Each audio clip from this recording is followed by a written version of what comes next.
everyone, in this video we are going to discuss about the class 7th chapter number 4 of your history textbook. उसके exercises solutions को discuss करने वाले हैं. That is जो आपका chapter का नाम है that is Mughals 16th century to 17th century. So इस chapter के exercises solutions को हम इस video में discuss करने वाले हैं. So first question is match the following. ठीक है, तो मैच द फॉलोइंग्स में आपको क्या करना है. First one is मनसब.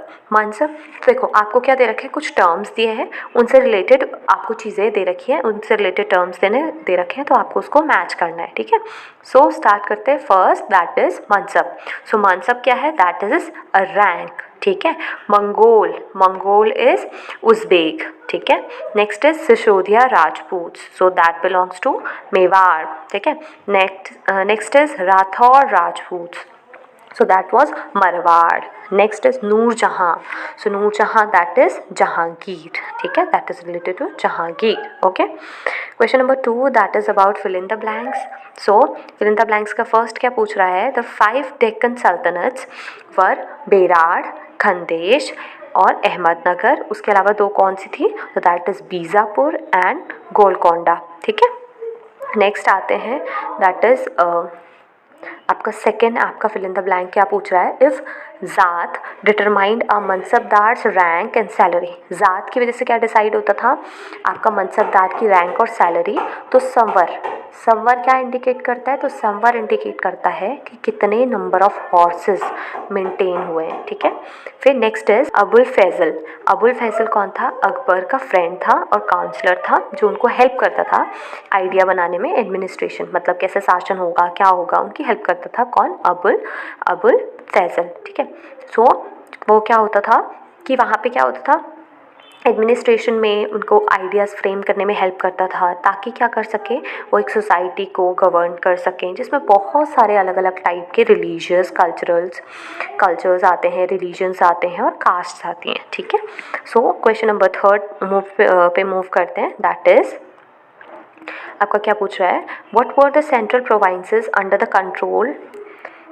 Control of the Mughals. ठीक है, सेंट्रल प्रोविंसेस कौन कौन सी थी मुगल्स के अंडर में जो आती थी, दैट वर पानीपत, लाहौर, दिल्ली, आगरा, मथुरा, अंबर, अजमेर, फतेहपुर सिकरी, चित्तौड़ और रणथंबोर एंड इलाहाबाद. तो ये क्या थी, सेंट्रल प्रोविंसेस थी. ठीक है, जो किसके अंडर में आते थे, किसके कंट्रोल में थी, Mughals. Next is question number 4, that is what was the relationship between the mansabdar and the जागीर. ठीक है, जागीर और मनसबदार में क्या आपका रिलेशन था. ठीक है, तो आपको पता होना चाहिए कि जो मनसबदार थे वो किससे ज्वाइन हो रखे थे, मनसबदार उनको बोलते थे जो मुग़ल सर्विसेज को ज्वाइन करते थे. ठीक है, अगर कोई पूछेगा कि व्हाट वर मनसबदार किसे बोलते थे, जो लोग क्या करते थे मुग़ल सर्विसेज को ज्वाइन करते थे उन्हें मनसबदार बोलते थे.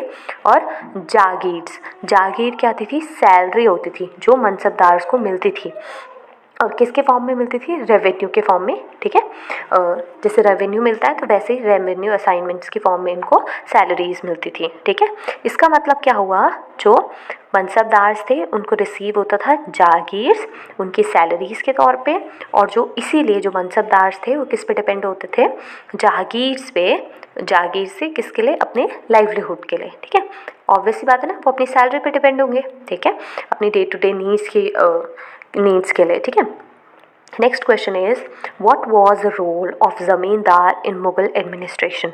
मुग़ल एडमिनिस्ट्रेशन में ज़मींदार का क्या रोल था, ये आपको बताना है. ठीक है, तो ज़मींदार क्या थे, देखो ये आपको पता होना चाहिए. ये आंसर है कि ज़मींदार क्या थे, लोकल क्राफ्ट्समैन थे. ठीक है, व्हाट वॉज ज़मींदार्स, तो ज़मींदार्स वर लोकल चीफ्टेन्स. ठीक है, जो कि अपॉइंट होते थे कहाँ से, कौन उन्हें अपॉइंट करता था, मुग़ल रूलर्स उन्हें अपॉइंट करते थे. ठीक है, ये क्या करते थे, इन्फ्लुएंस, और इन पे बहुत अच्छा इन्फ्लुएंस और पावर होता था. ये टैक्स को कलेक्ट करते थे किससे, पीजेंट से, और फिर उससे क्या करते थे, रेमिनेंट करते थे किसको, मुग़ल एम्परर्स को देते थे. मतलब ये क्या करने का काम करते थे, कनेक्ट करने का काम करते थे पीजेंट्स और मुग़ल एम्परर्स को. ठीक है, अब क्या होता था, कुछ रीजंस में ऐसा भी हुआ बाद में कि ज़मींदार बहुत ज़्यादा पावरफुल हो गए. ठीक है, और क्योंकि उनको बहुत ज़्यादा उनका एक्सप्लॉयटेशन हो रहा था. ठीक है, मुग़ल जो एडमिनिस्ट्रेटर्स थे उनका बहुत ज़्यादा एक्सप्लॉयटेशन कर रहे थे, शोषण कर रहे थे. ठीक है, जिसकी वजह से क्या हुआ, इनके आपस में क्या हो जाता था, इनके जो आप बोल सकते हो रिलेशंस वो अफेक्ट हुए। और क्या हुआ, जो पीजेंट्स थे उन्होंने भी किसका सपोर्ट किया, आपका ज़मींदार का सपोर्ट किया। वो किसके अगेंस्ट में आए, मुगल अथॉरिटी के अगेंस्ट में। ठीक है, नेक्स्ट क्वेश्चन नंबर 6 की तरफ जाते हैं। ठीक है, आई होप कि आपको समझ आ रहा हो।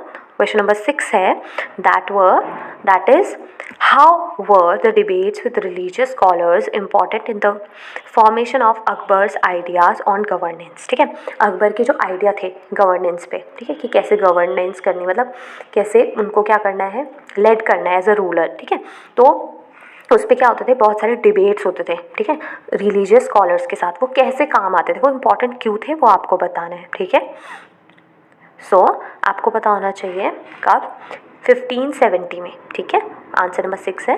ठीक है, 1570 में क्या होता था, अकबर ने इनिशिएट किया था इंटरफेथ डिस्कशन। ठीक है, अकबर क्या इनिशिएट करता था, स्टार्ट करता था इंटरफेथ डिस्कशन।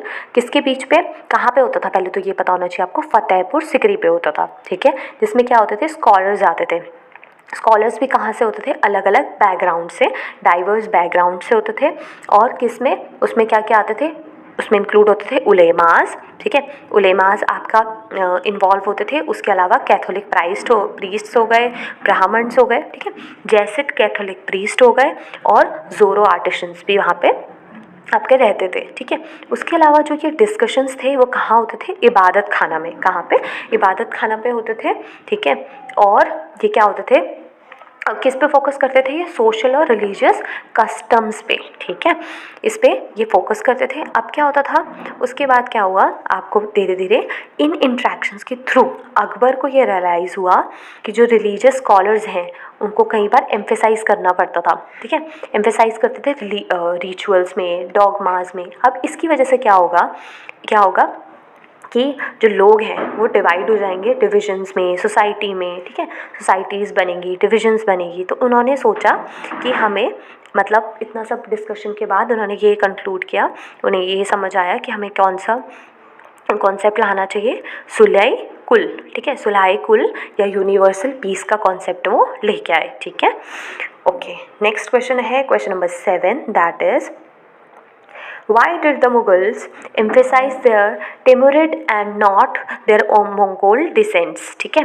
तो जो मुगल्स थे उन्होंने क्यों एम्फेसाइज किया उनके टिमुरिड को, ठीक है, बजाय किसके, मंगोल डिसेंट्स के। तो ठीक है, तो जो मुगल्स के डिसेंडेंट्स थे वो क्या थे, वो 2 प्रोमिनेंट लिनिएजेस से थे रूलर्स की। ठीक है, अब क्या हुआ, वहाँ से, मतलब हम कहाँ से, उनके मैटरनल लिनिएज। ठीक है, कहाँ से, गेंजिस खान पे।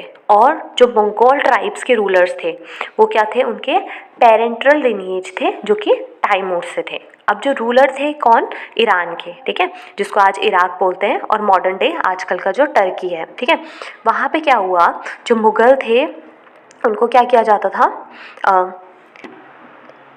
और किसकी वजह से, नेगेटिव कॉन्टोएशन की वजह से, जो कि गेंजिस खान के मैसेकर से हुई थी और उनके राइवलरीज से हुई थी उज़्बेक से। इन कॉन्ट्रास्ट उन्होंने क्या लिया, प्राइड लिया, किसमें, टिमुरिड हेरिटेज में। और उन्होंने क्या किया, एक रेप्यूटेबल प्लेस अचीव करी हिस्ट्री में। ठीक है, is how important was the income from the land revenue to the stability of the Mughal Empire? कि जो कितना इम्पॉर्टेंट थी इनकम किसकी, लैंड रेवेन्यू की। ठीक है, किसको, स्टेबिलिटी के लिए, मुगल एम्पायर। ठीक है, तो जो लैंड रेवेन्यू से जो पैसा आता था, जो इनकम आती थी, वो मुगल एम्पायर की स्टेबिलिटी के लिए कितना इंपॉर्टेंट है ये आपको बताना है। ठीक है, वहाँ पे उस टाइम पे थी।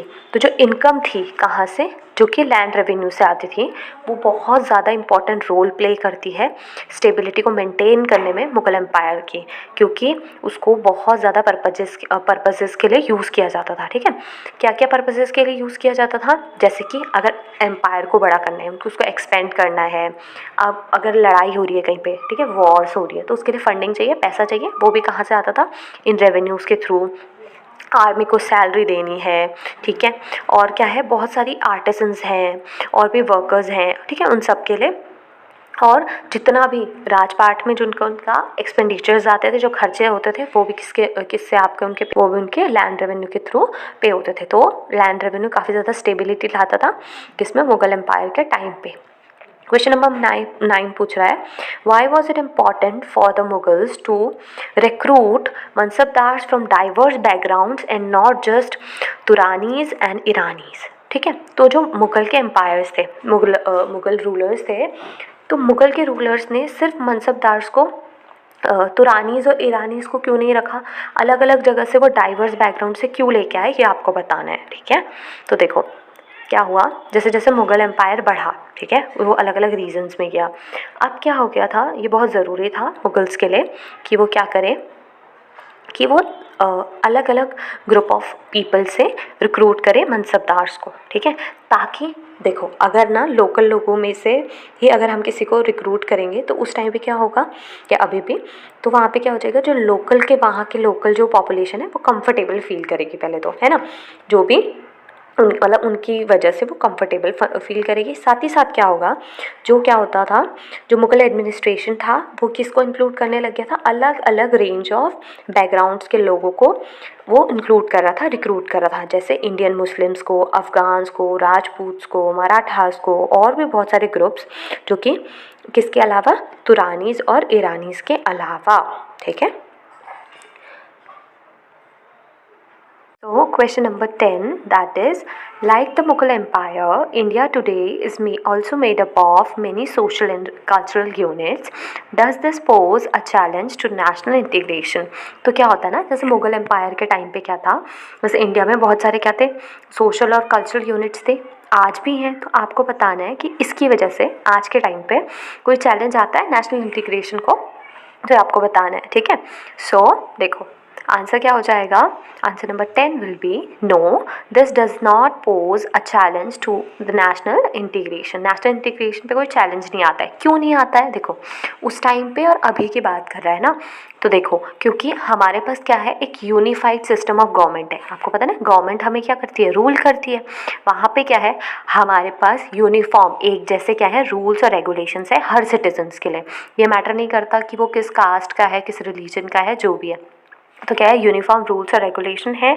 और क्या है, जो कॉन्स्टिट्यूशन है वो ये वो इंश्योर करता है कि सारे के सारे राइट्स वो अच्छे से यूज़ हों। ठीक है, और आउटलाइन ड्यूटीज़ भी, और हर किसी की अपनी एक आइडेंटिटी है। ठीक है, और जो कि क्या है, आप मतलब चाहे स्टेट्स में या कोई भी बाउंड्रीज से आप कंपेयर करो, तो सारे ही जो सिटीजन्स हैं उनके क्या है, अपने राइट्स हैं। और गवर्नमेंट क्या करती है, रूल्स और रेगुलेशन से हमारे क्या करती है कि हमारे जो नेशनल इंटीग्रेशन है वो वर्क करती है। ठीक है, सो ये था आपका आंसर क्वेश्चन नंबर 10 के लिए। Next question is question number 11, that is peasants were vital for the economy of the empire. ठीक है, क्या थे कि जो मुगल एम्पायर की इकोनॉमी है उसके लिए पीजेंट्स एक बहुत इंपॉर्टेंट रोल प्ले कर रहे थे इकोनॉमी में। ठीक है, तो आपको बताना है कि क्या आपको लगता है कि आज भी पीजेंट्स उतने इम्पॉर्टेंट है।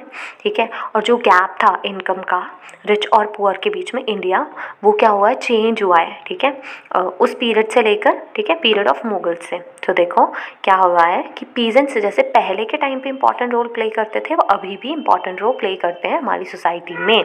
क्योंकि देखो जैसे कि हमें पता है कि उस टाइम पे उन्होंने क्या किया था, जैसा वो उस टाइम पे कर रहे थे मुग़ल पीरियड के टाइम पे, वैसे ही जैसे कैसे कल्टीवेट करके लैंड को कल्टीवेट करके उसके बाद क्रॉप्स को ग्रो करके फिर कंट्रीब्यूट करके किसको, गवर्नमेंट को। ठीक है, और क्या करके उसके अलावा लैंड रेवेन्यूज़ के थ्रू और बैकबोन बनाते हैं हमारी कंट्री की और इकोनॉमी की। ठीक है, कौन पीजेंट्स। ठीक है, question number 12, that is your last question, that is the Mughal empire left its impact on the different regions of the subcontinent in variety of ways. जो मुगल एम्पायर थी उसने क्या किया, अपना एक इम्पैक्ट छोड़ा है। ठीक है, जिसमें अलग अलग रीजन्स में सब कॉन्टिनेंट की, और अलग अलग तरीके से भी। तो आपको बताना है कि अगर कोई इम्पैक्ट आपकी सिटी में हुआ है, आपके गांव में हुआ है, या रीजन्स में हुआ है जहां आप रहते हो, उसके बारे में आप डिस्क्राइब कर सकते हो। ठीक है, तो देखो मुगल पीरियड के बारे में पूछ रहा है, तो देखो कि हमारे पास क्या है, बहुत ज़्यादा अच्छे आर्किटेक्चरल रिमेन्स हैं। उस टाइम का जो आर्किटेक्चर है वो अभी भी है। ठीक है, उस पीरियड का, जिसकी वजह से क्या आती है, बहुत ज़्यादा वैल्यूएबल इंफॉर्मेशन आती है, ठीक है। किस किस के बारे में हमें वैल्यूएबल इंफॉर्मेशन है? कंस्ट्रक्शन के बारे में, मटेरियल के बारे में, स्टाइल के बारे में। इस्लाम क्या है? इस्लाम इन्फ्यूज़ हुआ है सिटीज़ में, ठीक है, किसके साथ? एक यूनिक कल्चरल फ्लेवर के साथ, ठीक है। और क्या है उसके अलावा? उर्दू क्या है? उर्दू काफ़ी ज़्यादा एनरिच्ड है, लिटरेचर में है उर्दू, म्यूज़िक में है, कैलीग्राफी में है, ठीक है। कैलीग्राफी एक टाइप की राइटिंग, ठीक है। और जो मुग़ल रिमेन्स हैं वो क्या है? वो एक जो जहाँ जहाँ पे मतलब मुग़ल रिमेन्स है वहाँ पे बहुत ज़्यादा क्या है, टूरिस्ट आते हैं, ठीक है। तो वो टूरिस्ट अट्रैक्शन का भी के लिए भी एक इम्पॉर्टेंट रोल प्ले करता है। सो ये क्या थे? कुछ पॉइंट्स थे। सो ये थे आपके exercises solutions of class 7 chapter number 4 of your history text book. अगर आपको कोई भी डाउट है तो आप कमेंट सेक्शन में पूछ सकते हो। Thank you so much for watching this video. Make sure to like, share, comment and subscribe to the channel. Take care everyone.